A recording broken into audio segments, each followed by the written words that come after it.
It's been a crazy day for Nintendo fans. What with confirmation that we'll see the Switch successor revealed this fiscal year, along with a direct next month showcasing Switch 1 titles for the remainder of 2024? No doubt this is all great news to hear during this otherwise slower time for Nintendo, but now we want to talk about their financial earnings call for the 2023 fiscal year, as there are quite a few takeaways from these results, as shown by a Twitter thread from Pierre485.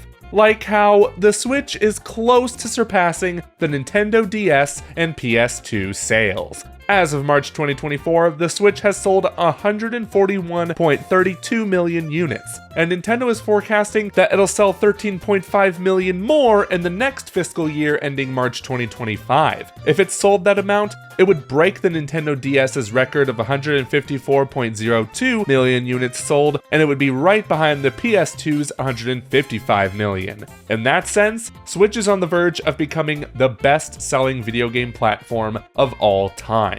That is, of course, if the sales go as Nintendo predicts they will. And with knowledge of the Switch 2 being announced sometime between now and March, who's to say if people will keep buying Switches? Regardless, that number is getting really close, and I don't see Switch 1 sales stopping completely even after the Switch 2 releases. Nintendo will still be selling their remaining Switch 1 stock, and it could surpass the DS and PS2 in the near future if it isn't able to this fiscal year.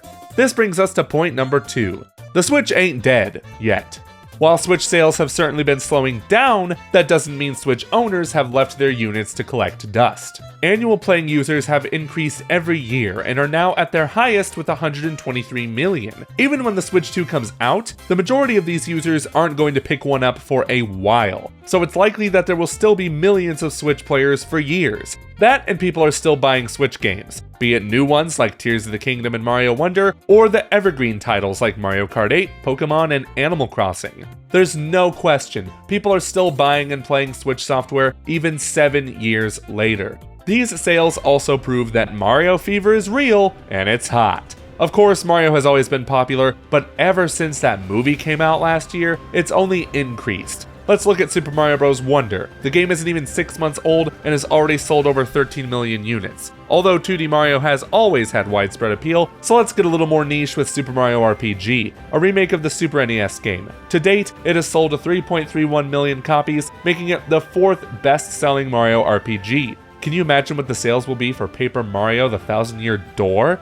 Let's not forget about the Mario releases this year. Princess Peach Showtime sold an impressive 1.22 million units in its first 10 days, and the Mario vs. Donkey Kong remake sold 1.12 million in 6 weeks, getting close to that original GBA game's 1.37 million. Peach and Donkey Kong were big characters in the Mario movie, which likely helped the sales of their games reach over 1 million in such a short time. Just goes to show we need a new Donkey Kong game, Nintendo. At least we're getting a Donkey Kong Country theme park, which only proves that Nintendo is more profitable than ever. With the success of the Switch, the Mario movie, and the Nintendo theme parks, it's no surprise that the company's profits are at their highest. We're talking higher than their combined profits from 1981 to 2016, even adjusted for inflation.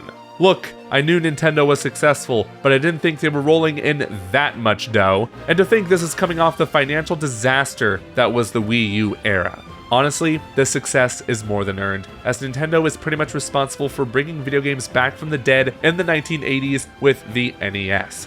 Now, what does this mean for the Switch 2 era? There's a lot we can infer from these numbers about Nintendo's strategy for their next console. Given how insanely successful the Switch is, they're going to capitalize on it by making Switch 2 literally a Switch 2. President Furukawa even said during the results call that Switch Next model is the appropriate way to describe it. They're not reinventing the wheel with the next console, instead making it a more powerful Switch.